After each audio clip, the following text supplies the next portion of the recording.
Now, the second move of that triple threat situation is called a crossover. And the crossover is strictly just a change of direction. And let me show you exactly the way it should be done.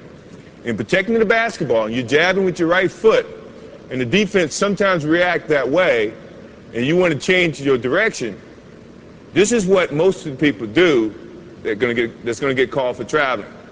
In jabbing with this right foot, they get so quick, they go this way by moving their left foot, which is your pivot foot. That is traveling in any league. So the correct way to do it is when you jab, now you're going to pick up the same foot that you jabbed with and change directions. And in putting the ball down, good defensive players, if you put the ball out here, have long enough arms. Scottie Pippen, for one, can slap it. Your momentum is going this way and the ball is going that way. Good way to correct that is when you jab, now you change. If you put the ball here, you got protection from your right leg. Your hand should be here protecting the basketball anyway. So now the only way the defense can get to that ball is to go through your arms, go through your legs. 9 times out of 10, it's going to be a foul. I say 9 times out of 10 because I could get away with it. But I don't play anymore, so you don't have to worry about that. So, jab step, change the direction this way, putting the ball inside your legs. Now, the good thing about an offensive player is you got to be able to go both ways. If you go one way, now you're limiting your options.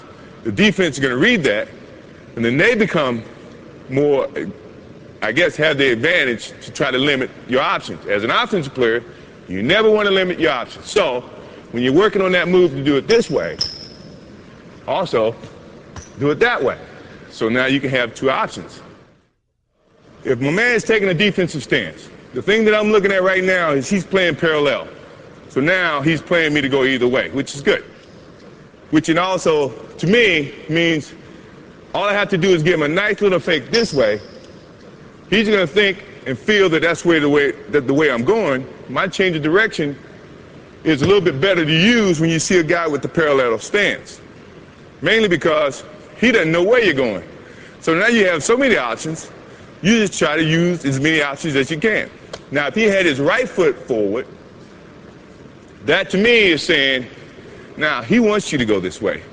The last thing I want to do is go where the defense wants me to go. I want to go opposite. So this is when now he takes his step that way. The change of direction means he's got to pick up this foot and open, then slide to keep up to you as an offensive player.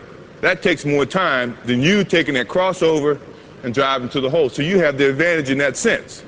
Now, if he has his other foot up, this is what I was telling you about being able to go both ways. Now you can do the same thing and attack it this way. You see what I mean? So now he can't limit your options. So you should look, before you take your stance, look how the defense is playing you, and then decide which is your pivot foot, your right foot or your left foot, and then attack.